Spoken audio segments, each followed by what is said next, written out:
Hello everybody, I hope you can hear me despite the wind, but today we are celebrating Midsummer. Midsummer in Finland is a big deal. It's basically the number one holiday along with Christmas, and there are several ways in which you can celebrate.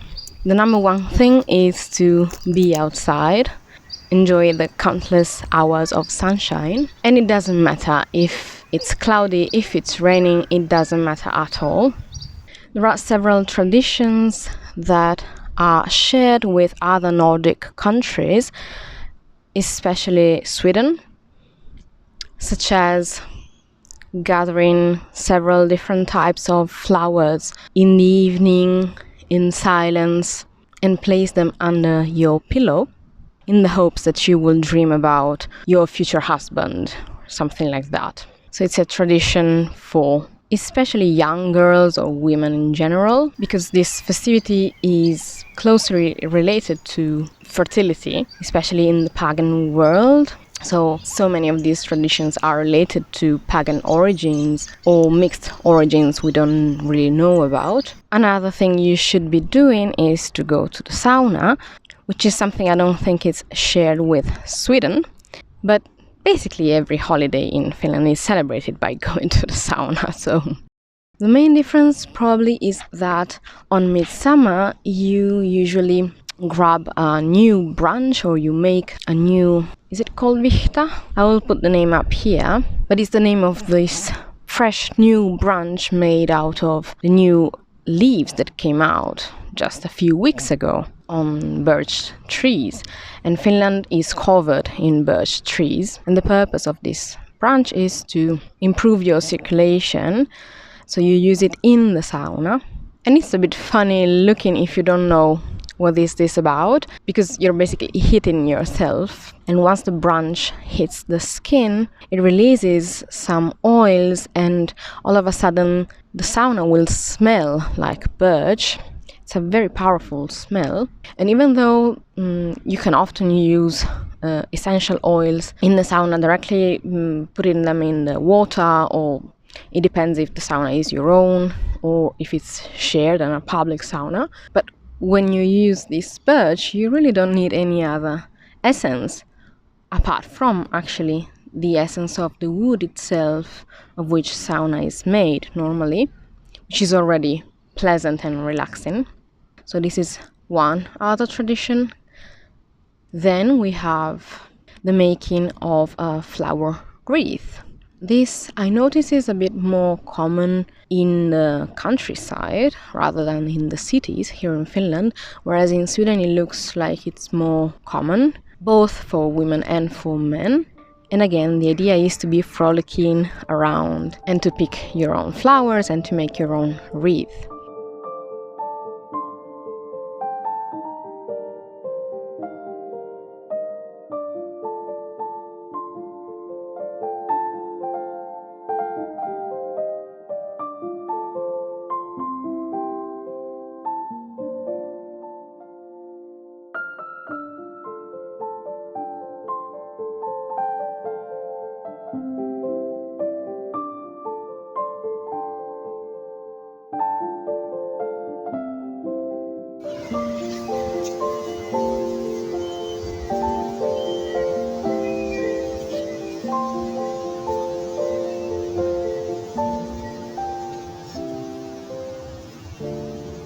I don't know any holiday that doesn't involve food, and Midsummer is no different. Some of the main dishes are new potatoes, which are the small round ones, and they are actually quite expensive in this period, of course, because they're just brand new and everybody wants them, and they are part of this tradition of being eaten on Midsummer and in June in general. And they are cooked quite simply. They're boiled, and you add dill, fresh dill, and once they're boiled you just add some butter and you cover them basically in butter. That's one dish. Then there is fish, which I do not eat, so I don't care. I use my own version, so my own, I don't know, protein source or whatever I feel like. Something that is quite common is to grill whatever. So it may be meat, it may be fish, it may be veggies, anything. It may be mushrooms. Finns love their barbecues.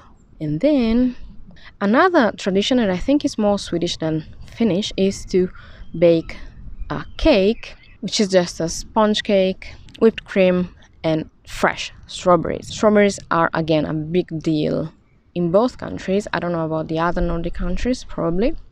But they are huge and tasty, flavorful, and very expensive, despite being local.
So I would say on your table you would need at least potatoes with dill and strawberries to celebrate decently, if not properly, a Finnish midsummer.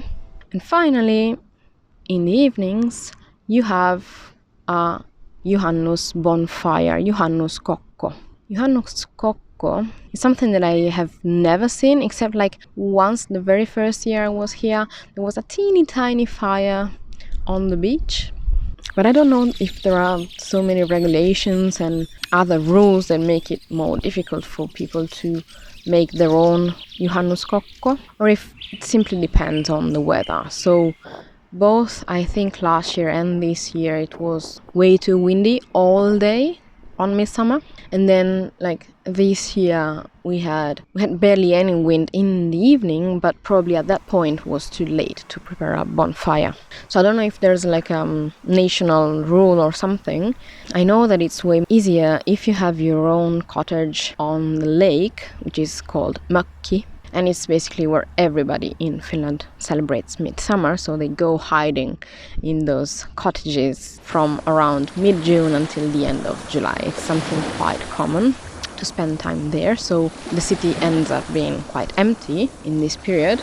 But once you do it in front of your own mökki, and you probably have enough space, or you either do it close to the rocks or on the beach if you have a sandy beach, then it's safer to do. So I don't know exactly how it goes. I've seen a bunch of pictures of Juhannuskokko by other people who are lucky enough to have these mökki, but I haven't seen any here in Espoo, where I live. Even though, again, we have the beach, we have the seaside, and probably it was possible to do them. I don't know. But I've seen none, and that's a pity because I was hoping for that. You might have heard of other traditions that are more common in Sweden, such as dancing around that pole that they make. Yes, there is a place where you can see that in Helsinki, in the Helsinki area as well. They do a big celebration in Seurasaari, which is this island, and the only problem is that it's not free entry. You have to pay 28 euros just to get on the island on that day, and they do a whole celebration, a lot of dancing and stuff. So there's that. So apologies if I haven't filmed any bonfire this year, but I mean, in 4 years I haven't seen any. So other than that, the simple fact of being outside late in the night and experience the midnight sun, which is true for half of Finland, whereas in the southern part of Finland is more like twilight for a couple of hours, and then the sun rises again around 3 a.m. So another tradition is just to be up all night and see the sunrise. And I've heard about certain traditions related to the water, so it's not uncommon that Finns will go swimming right after sauna, will just get into the water quickly, and something similar can be done in the morning. So as the sun rises, the first thing that you do is to wash your face with the water from a river, a lake, so a natural source. And it's a symbol for cleansing, welcoming the new season, some even say the new year. So there are several traditions. And the day in which Finns celebrate Midsummer changes every year. It's always celebrating officially on the Saturday between the 21st and the 26th of June. So right after the summer solstice. This year, the summer solstice happened to be on Friday, and as it goes with Finnish Christmas and other holidays, they celebrate the day before. So the main day is Midsummer's Eve, not really Midsummer's Day, which was on Saturday the 22nd this year. But it can change, so around that period. And then you might think that Juhannus stands for Joan, because on the 24th there is this Catholic celebration of St. John's. And there is a bit of a mix between that word and another word that stands for one of the gods from the Finnish tradition. In the end, some of these celebrations may happen on the same day, but they are both referred to St. John's and Midsummer as in the sense of the summer solstice.